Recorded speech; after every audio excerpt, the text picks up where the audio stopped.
Mga kababayan, bukod sa pagtitipon natin ngayong gabi, marami na po akong pinuntahan ng mga lugar sa ating bansa. Kahit sa Mindanao, sa Davao, sa Agusan, sa Caraga Region, sa Visayas, sa Cebu, sa Iloilo, Negros, dito naman sa Luzon, Batangas, Laguna, Quezon, Rizal, Cavite. Napakainit po ng pagtanggap ng ating mga kababayan. Sa gabing ito, marami rin pong galing sa iba't ibang lugar. Hindi ko po alam kung paano ko kayo pasasalamatan. Ang tanging nalalaman ko lamang po, kayo'y nakikiayon upang gumawa tayo ng isang bagay para sa ating bansa. Napakahirap po ng kalagayan ng ating bansa ngayon. Ang presyo po ng pangunahing bilihin, halos hindi na po kayang abutin ng marami nating kababayan.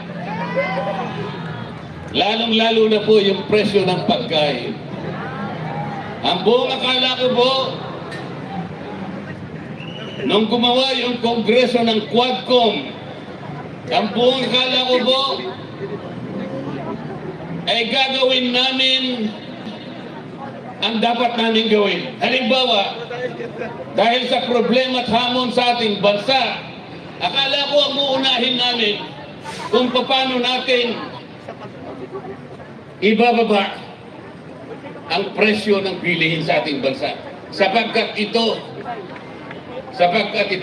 ang pangunahin na problema ng ating mga kababayan. Pero hindi po ganun ang nangyari. Gumawa sila ng isang napakalaking komite, kung tawagin nila Quadcom. 4 na hiwa-hiwalay na komite na ginawa nilang isa para palakasin, para maging influential. Ang buong akala ko ay haharapin namin ang napakaraming hamon na kinakaharap ng ating bansa. Ang nangyari, hindi po ganun. Alam na po ninyo kung anong nangyari. Ang ginawa po nila ay pamumulitika sa ating bansa. Inuusig nila yung dating Pangulo ng ating Republika. Ang sabi ko po sa kanila, hindi po tayo ang dapat gumawa nito.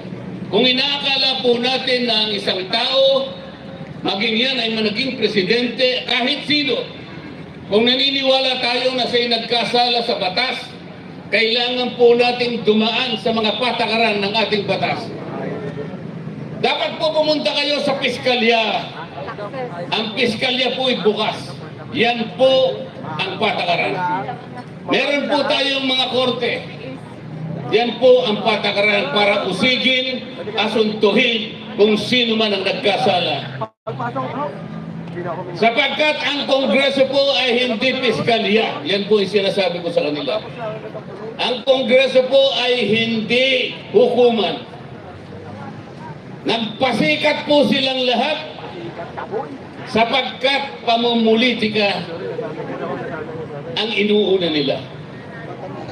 Bumaha ang maraming panig ng Metro Manila. Bumaha ang Bicol Region. Mahigit pong 300 bilyon ang ginamit sa mga flood control. Akala ko po ang Quadcom uusisain lahat ito. Hanapin natin kung saan napunta ang perang ginasta para dito. Ayaw po nila yun.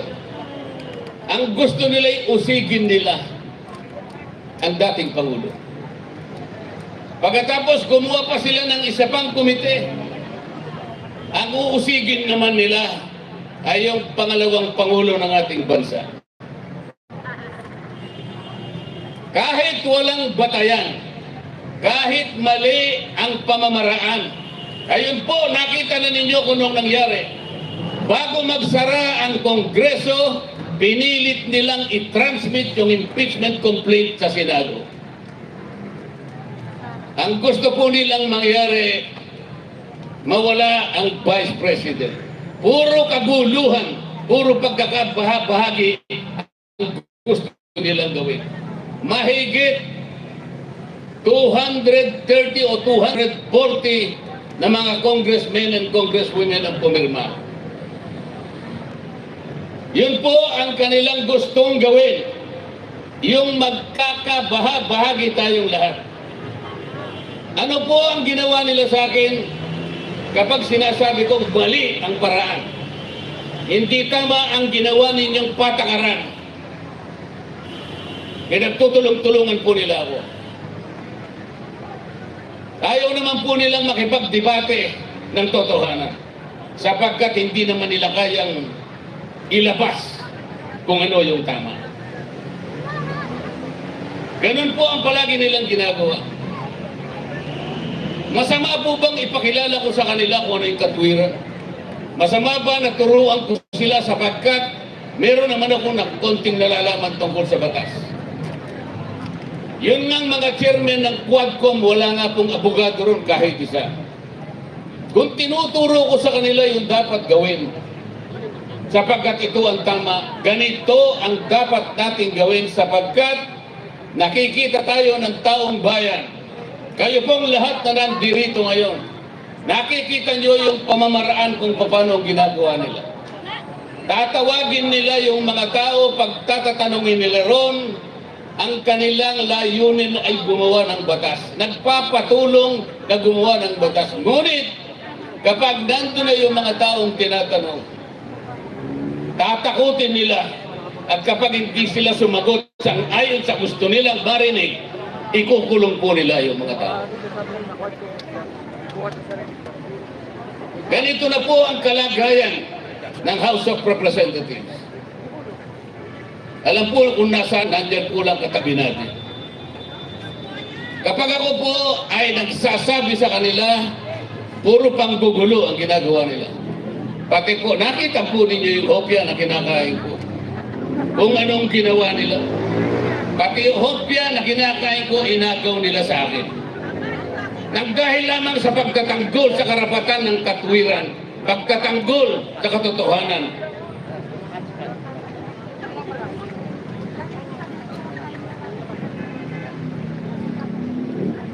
Saan po tayo pupunta? Saan po pupunta ang ating bansa? Tingnan po ninyo ang nangyari. Sinuri nila kunwari, yung pagkakagasta ng confidential funds ng Vice President. Wala pong problema kung suriin natin kung paano nagasta ang pera ng bayan. Tama po lahat yun. Ngunit, ang kanila pong ginagawa ay labag na sa batas. Unang-una, napakarami po ng opisina ng ating bansa ang merong confidential fund at sila din ay tinawagan ng pansin ang Commission on Audit. Ayan po ang Commission on Audit. Nasa kabilang natin. Alam po nila na sila lang ang merong otoridad, sila lang ang merong mandato, sila lang ang merong kapangyarihan na mag-audit sa pagkakagasta ng pera ng bayan. Bakit nakialam ang House of Representatives? Yun po yung tanong ko sa kanila. Akala po nila ngayon may kinakampihan ako. Alam po ninyo kung anong ginawa nila sa akin. Lahat ng committee po na ako'y miyembro, pinagtatanggal po nila ako. Para bang ang gusto nilang gawin ay hindi na ako kasali sa House of Representatives. Alam po ba ninyo, ngayon lamang nangyari sa kasaysayan ng House of Representatives, pati po yung aking allowance, hindi na po nila binibigay. Ganyan na po sila ngayon. Kaya ang tanong ko po sa inyo, saan pupunta ang ating bansa? Napakataas po ng presyo ng kuryente sa ating bansa. Ano po yung palagi kong sinasabi sa kanila? Pagbigyan naman ninyo ko na marinig yung 10 panukalang batas kung paano natin ibababa ang singil ng kuryente sa ating bansa.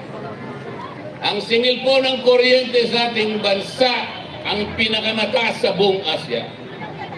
Yan po ay taliwas sa pangunahing layunin ng batas na ginawa ng Kongreso 24 na taon na nakararaan. Ano po yung layunin sa batas ng kuryente na ginawa noong 2001? Ang layunin po ay idulot ang kuryente sa lahat ng mamamayang Pilipino sa murang halaga. Taas po yung kamay na nandito ngayon na magsasabi sa akin na mura ang kuryente dito sa ating bansa. Kung ganon, yung layunin ay hindi po natupad. Pagkatapos ng 24 na taon, patuloy na nilalabag ang batas na ito sapagkat napakataas ang kuryente sa ating bansa. Saan tayo pupunta? Ang senador po, yung tunay na senador, kung gagamitin niya ang kanyang kapangyarihan na pinagtitiwala ninyo sa kanila, meron siyang kakayahan na baguhin ang kalagayan ng buhay ng mamamayan. Kung gusto niyang gawin at kung alam niyang gawin, paano niya gagawin? Kung hindi naman siya nakahanda para gawin yun. Kung wala naman siyang kakayahan na gawin ang itiniwala ninyong kapangyarihan sa kanya. Kapag ka po ikaw ay senador, tungkulin mong gumawa ng batas na makakatulong, makapagpapabago sa buhay ng mamamayan ng ating bansa. Paano mo gagawin yun kung wala ka namang kaalaman? Ang problema po, tatapatin ko po kayong lahat. Ang problema po, sa napakahabang panahon ng eleksyon dito sa ating bansa, basta sikat lang siya, yun na ang iboboto natin. Basta sikat lang. Basta nakakagawa ng pelikula. Bakit ganito po ang kalagayan natin? Pabalik-balik na yung marami sa kanila. Alam po ninyo yun. Nang dahil sa kasikatan lamang, hindi man lang ninyo tinanong. Paglapit po nila lalapit na naman po sila sa inyo ngayon. Pwede ba itanong ninyo sa kanila? Ano po ba ang gagawin ninyo? Karapatan po ninyo na itanong sa kanila kung may kakayahan. Pag sinabi niyang may kakayahan, ipakita mo sa akin. Patunayan mo sa akin na kaya mong gawin. Ito po ang pinaka-problema. Lalapit sila sa inyo ngayon. Malapit na po. Magsisimula po yung election period sa mga senador Pebrero 12. Sa mga congressmen, magtatagal ng konti. Mauuna yung mga senador. Lalapit sa inyo ang mga senador na yan, nakakandidato, at mga congressmen nakakandidato. May dala-dalang konting barya na sinasabi nilang AX, Tupad, Akap. Mga kababayan, ganyan na lamang ba ang aasahan natin sa tuwing darating ang isang pagkakataon na nasa inyong kapangyarihan? Bakit hindi po ninyo gamitin ang kapangyarihan na yan? Ipagpapalit nyo po ba sa 5,000 piso ang kinabukasan ng ating bansa? Ipagpapalit ba ninyo sa 5,000 piso ang dignidad na taglay-taglay ng bawat isang mamamayang Pilipino? Pero kunin ninyo. Kasi pera ninyo yun. Kunin po ninyo, pero nakikiusap ako sa inyo, pagkakuha ninyo, huwag kayong magpapasalamat sa kanila sapagkat hindi nila pera yun. Hindi nila pera yun at kailanman hindi naging tungkulin ng isang congressman o isang kumakandidatong senador na siya mismo ang mag-aabot sa inyo. Yun po ay pagpapasikat, pagpapasiklab sa inyo. Nakakahiya po. Kailangang malaman ninyo na kayo po'y iniinsulto nila kapag lumalapit sila sa inyo at ibinibigay yung halaga na kung tawagin na yung akap. Iniinsulto po nila kayong lahat. Hindi po namin tungkulin yun. Kailangang malaman po ninyo. Hindi ganon ang tungkulin ng isang senador o isang congressman o congresswoman. Ang tungkulin po namin pare-pareho, kailangan buhayin natin, pasiglahin ang ekonomiya, ang kabuhayan ng ating bansa upang sa ganun magkaroon ng trabaho, dagdag na kita ang mamamayan.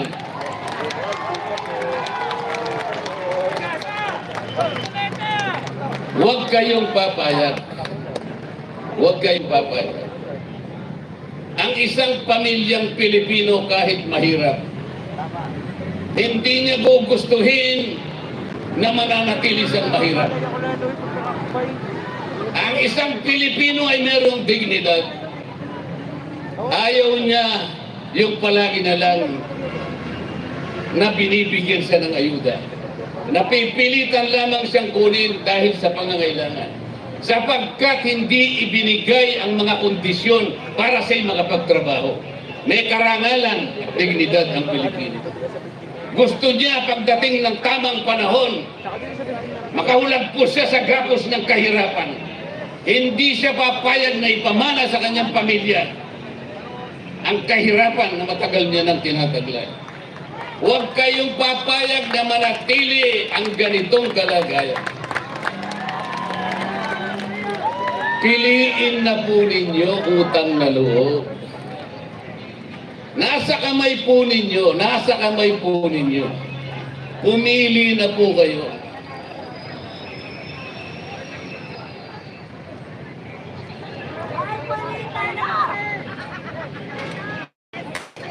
Kasi po pag hindi kayo pumili, wala po kayong karapatan na umasa na may pagbabagong mangyayari pa sa ating bansa.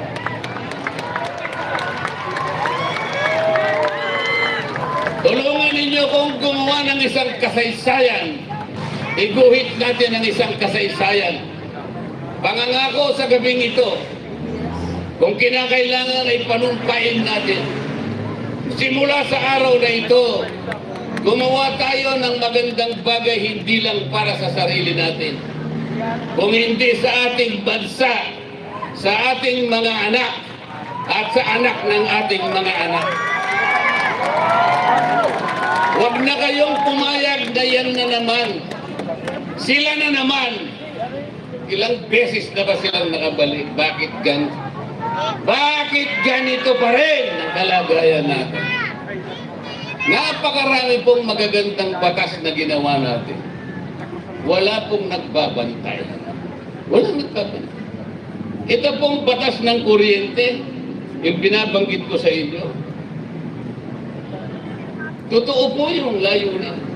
Kailangan murang halaga. Bakit ngayon po'y pagkataas-taas? Wala po kasing nagbabantay. Ang totoo po, kung talagang gagawin lang nila ang mabuti. Imbes na akap, imbes na ayos, imbes na tupad, bababain natin ang presyo ng kuryente, gawin natin halimbawa. Tanggalin natin ang 12% VAT sa kuryente. Pagkatapos, yung dating buwis na nakukuha dyan, ang gawin na lang natin ay yung mga kababayan natin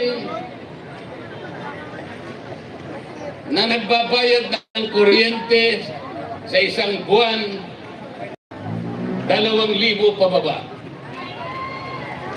kinakailangan ilibre na yun.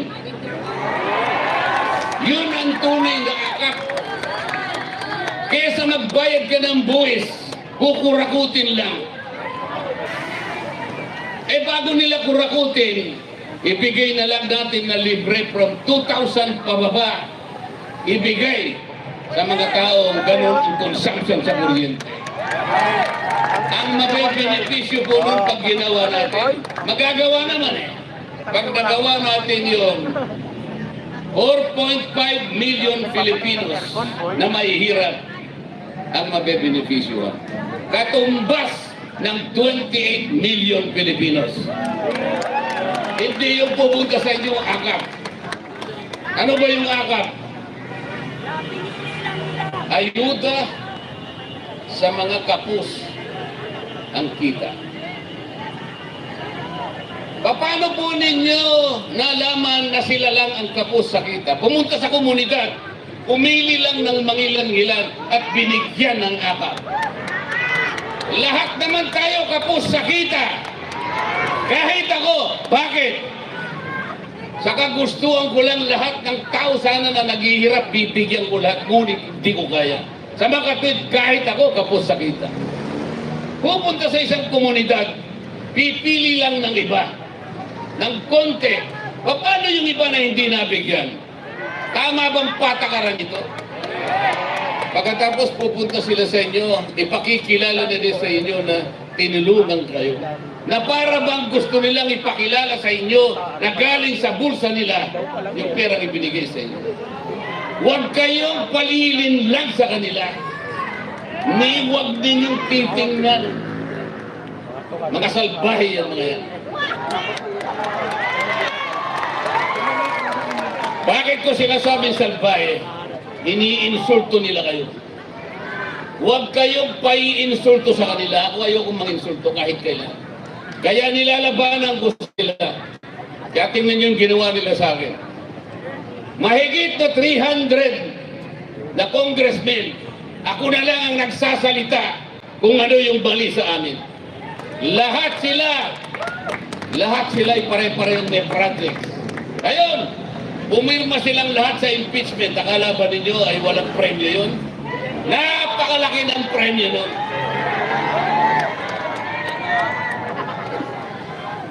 Politika ng pera-pera na ang nangyayari sa atin. Maawa kayo sa ating bansa. Maawa po kayo sa ating bansa. Iguhit natin ang isang kasaysayan sa gabing ito. Unang-una, naging kasaysayan na sapagkat ito lamang ang pagtitipon na nakalikog ng ganito karaming mga mamamayan.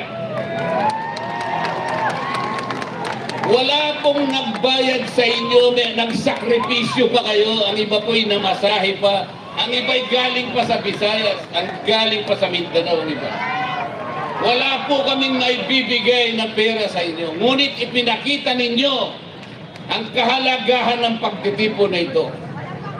Salamat po sa suportang iyan at gusto kong samantalahin, gusto kong ipaintindi at gusto kong bigyan ng emphasis. Magsimula tayo sa araw na ito. Makikita nila at malalaman nila kung sakasakaling ako'y nandun ako. Naniwala kayo sa akin. Kahit ilan pa sila, kahit sino pa sila, basta sa tama lamang po tayo. Huwag tayong lilihis sa tama. Kahit mahirap, kahit marami sila, ilalaban natin at ilalaban ang katwiran sapagkat yun lamang po ang tanging paraang nalalaman ko kung paano ako magsisilbi sa ating bansa.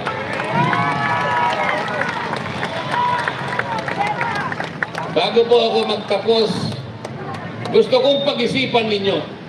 Kilala ninyo ngayon kung sino yung nasa Senado.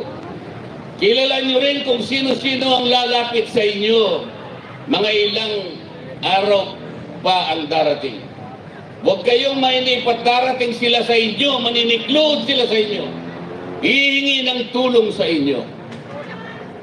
Gusto kong sabihin ay humanda kayo. limiin ninyo. Tandaan po ninyo yung sinasabi ko. Kapag inabot nila yung pera na yon, yun ang katibayan, yun ang simula ng pag-iinsulto sa inyo. Kunin nyo. Pero kalimutan nyo na yung mukha ng tao na yan.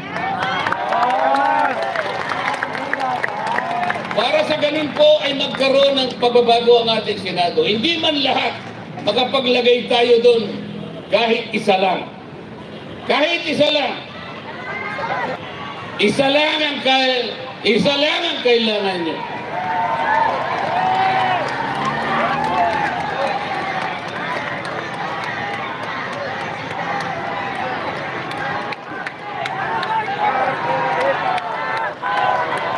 Number 1 sa Senado.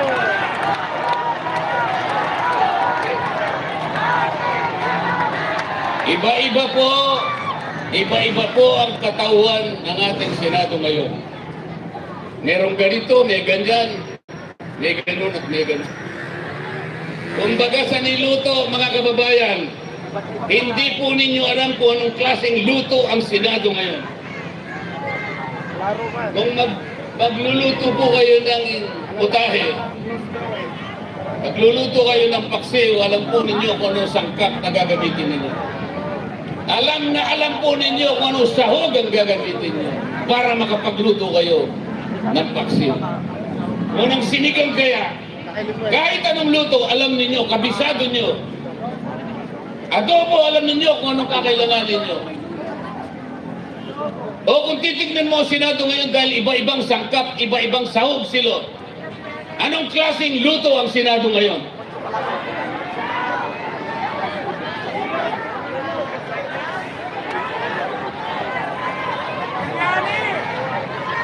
Hindi nyo malaman kung anong klaseng luto. Kapag yung luto, ang niluto ninyo ay hindi nyo maintindihan, napakahirap pong kainin. Samantalang silang magsisilbi sana sa inyo. Ibig ba ninyo sabihin, ilalatag sa inyong mesa ang isang pagkain na hindi nyo alam kung paano niluto ito? Iba-ibang sahog, iba-ibang sangkap. Paano mong kakainin ito? Ano po ang kaugnayan ng lahat ng ito sa aking sinasabi ngayon? Bakit gusto kong pumunta sa Senado kahit sa ngayon ay hindi natin malaman kung anong klaseng luto ito? Bakit? Para sa ganon, kahit ano pang luto ngayon ito, pagdating ko doon ay magkakaroon ng isang magic sarap. Magkaroon man lang ng lasa itong luto na hindi natin malaman kung ano ang pangalan. At baka doon ay magsimula. Sapagat nagkaroon kahit anong lasa, may lasa. At mula sa lasa na yan, mga kababayan, magsisimula ang pag-asa.